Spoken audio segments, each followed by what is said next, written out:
Footage captured by a prison officer's body camera shows his colleague kicking a prisoner in the head as he lay on the ground. The footage was played to a jury at the High Court in Auckland, where two corrections officers are on trial, accused of kicking and breaking the prisoner's ankle. A third officer is accused of attempting to pervert the course of justice by turning a security camera away from the violence.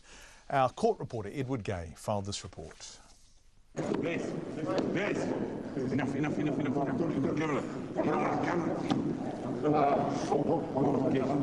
Detective Sergeant Steve Brewer reviewed the footage captured by the body camera and other fixed security cameras around Palermo Prison as the police investigated how prisoner Mitai Angel got his ankle and leg broken. He said the footage captured on Viju Devasi's body camera in May last year shows his fellow corrections officer Desmond Fa'afoi approaching Angel as he lay on the ground. The Des calls coincided with the first two kicks by Corrections Officer Fa'afoi. An unknown Corrections Officer says, "Camera, camera." Hands of Corrections Officer Devasi are visible holding Corrections Officer Fa'afoi's leg. Corrections Officer Fa'afoi gets his leg free and kicks a third time. Earlier, another piece of footage captured on the prison security cameras shows another corrections officer, Wiremu Paikia, crouching at the legs of Angel. The officer appears to be struggling. When he gets up and moves away, Angel's foot appears to be unnaturally at right angles from his leg. A third piece of footage, which we're not allowed to broadcast, shows prison officer Viju Devasi in the control room of Bravo Block using the equipment. The Crown says he's adjusting the CCTV camera, moving it away from the action. Former prison officer, now police officer, Sophie Stevenson, explained how the situation blew up.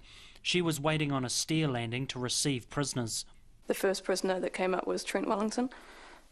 He came halfway up the stairwell towards me, looked at me, looked back down, looked back up, and then ran back down the stairs, back down to where he'd come from. She said she thought that was strange and followed him downstairs. Wellington was throwing punches at Leroy. So I ran straight down and tried to tackle Wellington. As I tackled Wellington, I looked to my left and I saw Desmond Fa'afoi with two prisoners kind of on top of him, Angel and Hutchins, and they were both swinging at his head and neck area. And I saw a lot of blood on the back of Des's head. Miss Stevenson ran to help Mr Fa'afoi and grabbed the prisoner Hutchins, pulling him away. She said Hutchins punched her in the face and pushed her over before she tackled him. The trial before Justice Gordon and a jury continues. Mo te hōtaka o te ahi, ko Edward Gay ahau.